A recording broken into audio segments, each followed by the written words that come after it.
These are the streets I grew up on. The streets were my hobby, my art, my way of being creative.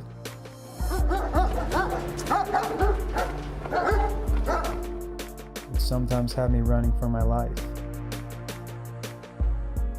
At lunch, I went to the gym, and there was a video playing of these guys in small shorts throwing a ball backwards.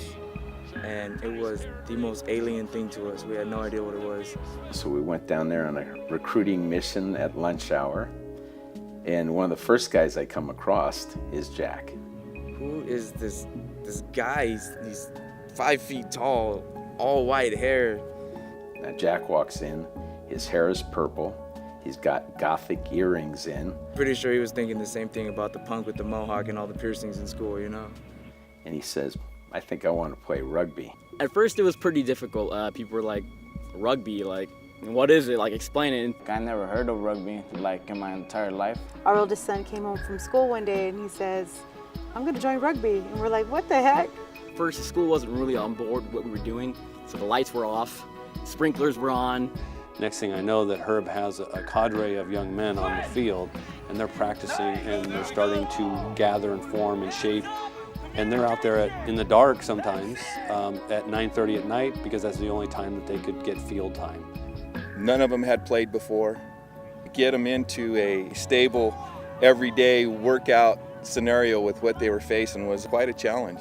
We come from a 90% poverty-based high school. So 9 out of 10 kids live below the line of poverty.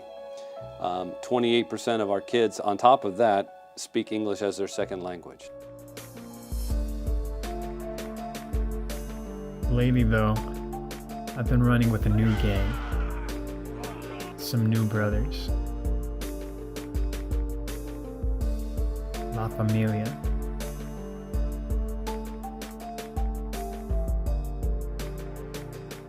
Basically a city block to a city block, both east and west, north and south.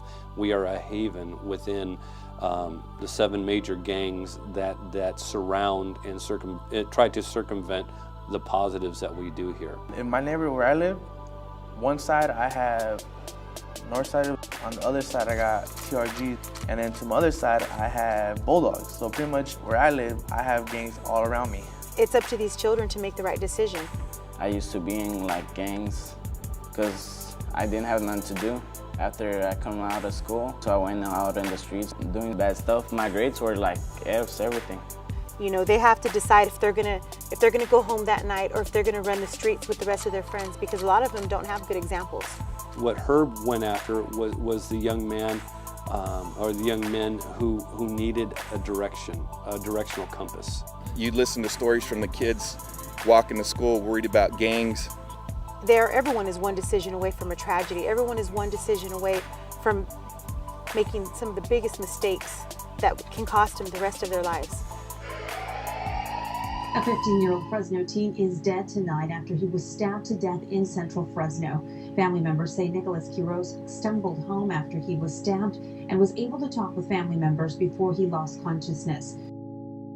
He just ended up with the wrong crowd, the wrong people. And that's what happens when you run with the wrong kids. And he was trying to change his life and go to church and do right. But the streets got him before he could. First thing you feel is devastation, you know, and then from a mother, the second feeling you have is gratitude that it wasn't your child. Juan Alanese actually came up to us. They were close friends, and he told us. You know, I walked away. When we got to the school, I was kind of unnerved by their reaction to Nico's death. The boys, although they were upset about what happened, they didn't approach it the same way a normal teenager of that age would. There was no emotion. It was like, this is just another day here in this area. I kind of pulled them aside and I go, like, what do you guys think about this? Well, Coach, there's something you don't understand. He said, it's not that we're not affected by this, but truly, this happens here all the time. It happens in Fresno. A lot of people get killed, and sometimes not even for no reason. As an adult, it's hard to hear because they're robbed of their innocence. It just wasn't fair. No life deserves to be taken over, a picture on a wall, a name on a wall. Nico was out at the wrong time, at the wrong place, and paid the ultimate price because of that. And Herb told us, you don't have to do that. You could change everything about your life. Are you gonna listen to what society says? You're in a stereotype right now, People from this side of town fail, get into drugs, and they die. The kids could have easily folded their tents and just said, you know what, forget it. This is the neighborhood you grow up in. This is what you're used to.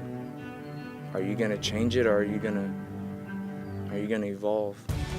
The way the boys reacted, it's something you have to see to believe. We all came together, and it gave us like this motivation and this ability to do things that we didn't even know that we could do. A lot of people ask me, did you ever think you could win a game like that?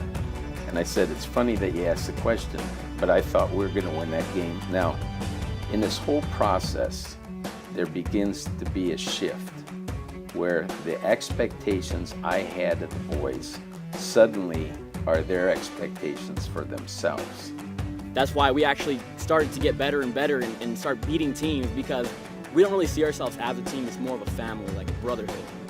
1, 2, 3, family! Coach, he's kind of like our father of all the brothers. Because a lot of these boys don't have a father. A lot of them don't even have a work ethic. From that point forward, I really accelerated my demands on the boys. With lots of prayer, lots of love, and some good influences, they can be leaders. And that's kind of like what this rugby thing is doing. These guys are pioneers. They're pioneers. They're doing something that no one else has ever done, not on this side of town. It was the practice time. It was the time with these valuable mentors. It was this time with people, adults who care about them, who are positive role models that support these guys through thick and thin. My wife is one of those people that once she's convinced about the value of something, she's all in. Children are gifts. They're treasures. They're valued. And they just need to know that. I couldn't do it without her, but you also see the bond she has with the boys. Wanted to dedicate to my rugby coach's wife, Barb. She is the best Barb ever, and I love her. Carter called me to tell me that he had written this song. And I posted it on YouTube, and I got a call from Coach Herb, and he said, we just saw your video, and that's probably one of the best gifts Barb and I have ever gotten. It was just amazing. It was awesome. I'm sure I've learned considerably more from them than they've learned from me. Two very important lessons. They've made me a very unselfish person. These kids don't have very much, obviously, and they share everything they have. What a great lesson. What a great lesson. What's the other part? Their approach to ethnicity. How many times is that a barrier for us adults? Race is not an element for them, okay? And rugby kind of opens our eyes. It forces us to get out of our comfort zones and to actually see that, there are options here. My kids, I want them to travel the world. I don't want them to be confined to one place, and rugby, maybe some kids take it out of here. Now, the most emotional I've ever seen those kids get, and probably me as a coach, was at the end of the last game. They knew it was over, so did I. And I had an investment in them. They had an investment in the game. And you can see how close we are now.